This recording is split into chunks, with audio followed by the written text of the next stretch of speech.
Hello and welcome to another episode of From the Beginning here on Heavenward Thinking. Today we're continuing on in Genesis chapter 32, the second half, about Jacob wrestling with God. So I'm going to read that section starting in verse 22 and we'll get right into today's topic.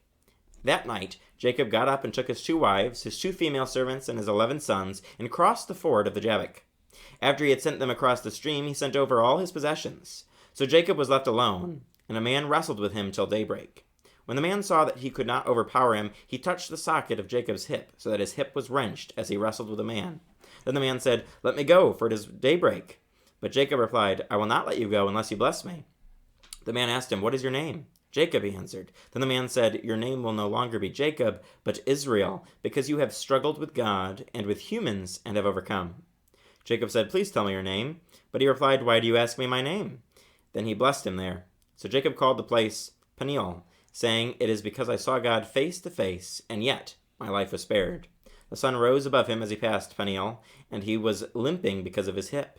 Therefore, to this day, the Israelites do not eat the tendon attached to the socket of the hip, because the socket of Jacob's hip was touched near the tendon.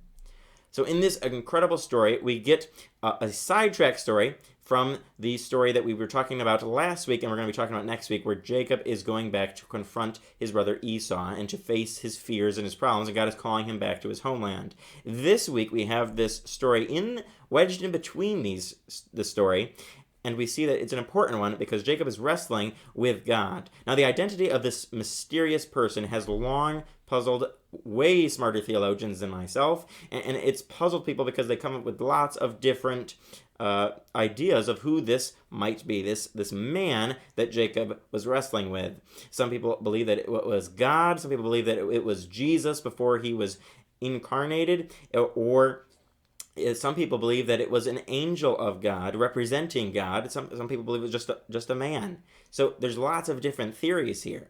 But what's important is to see what God is doing in this story. According to my Hebrew interpretation of this Bible that I have here on this desk, it definitely indicates that whether or not this person was an angel, whether it was Jesus, whether it was God himself, it's pointing to God. So we need to understand in this section, this is a very important encounter because Jacob, throughout his whole life, he seems to be wrestling metaphorically with God. He goes back and forth between doing the right things, the wrong things. His whole beginning part of his life seemed to be really off track. Then God got a hold of him, and then he sometimes goes back and forth between making good decisions, bad decisions. He seems to constantly be in conflict and going between deception and truth. And so he's like most of us, where we tend to wrestle with God, where we want to do the right thing, and then we don't do the right thing, and then we try to do the right thing, and then we fail again.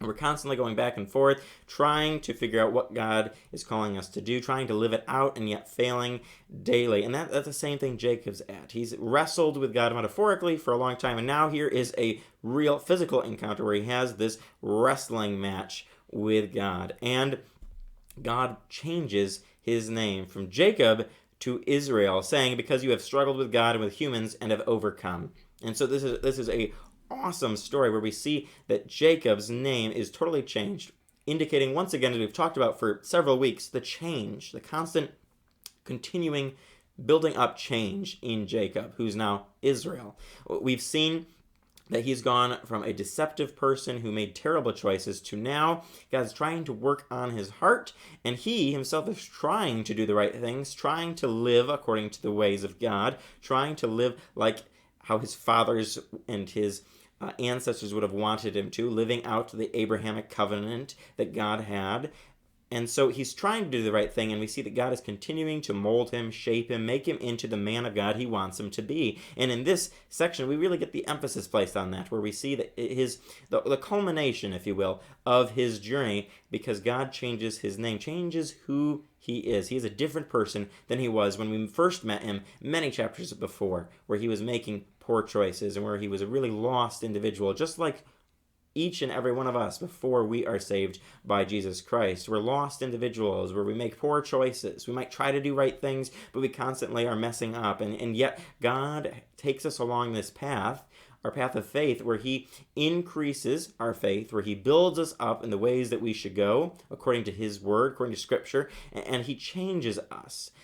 He changes us and makes us into the men and women he wants us to be more like Jesus Christ. And so we see here a great Old Testament example of that in Jacob, how God is molding him and changing him, and this is the culmination of that story. And then it gets him ready for when he finally does have to confront his brother, because God has fully been working in, not completed. He's never going to be perfectly complete because we are still sinful human beings on this earth. Yet God has been completing this work in him, has been carrying this out, and he has slowly been molding him into the man that he is now ready to confront his brother. And so for each and every one of us, we have the same type of process. It may not look like Jacob. It may not be the exact same way. None of us are going to have that exact same path. But God calls each and every one of us to a different path, where he's going to mold us into the men and women he wants us to be, more like Jesus Christ each and every day. And we're going to go backwards and forwards, and we're going to make mistakes just like Jacob did.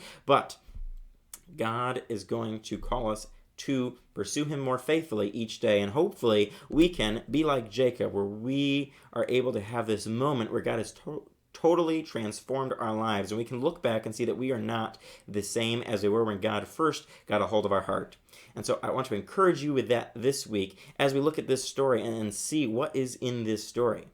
It's also important in this story to see this wrestling match that Jacob has been doing, and to see, though we may have lots of questions, the identity of the person, what was this really symbolic of? There's lots of different theories, but we need to see what is happening here, and that God blesses Jacob once again, and to understand that has been a pattern. God has been continually blessing Jacob throughout his life. He's reminded him multiple times of the covenant he made with Abraham and with Isaac, and the covenant that he's made with Jacob. And God's reminded him again and again, just like he reminded Isaac multiple times, just like he reminded Abraham 1 billion times. It was constant that God was reminding these men of his faithfulness, of his covenant, and he was continually blessing them, even if they didn't deserve it. He was blessing them. And he does it in this same story. Even though there was a wrestling match here, God is blessing him once again.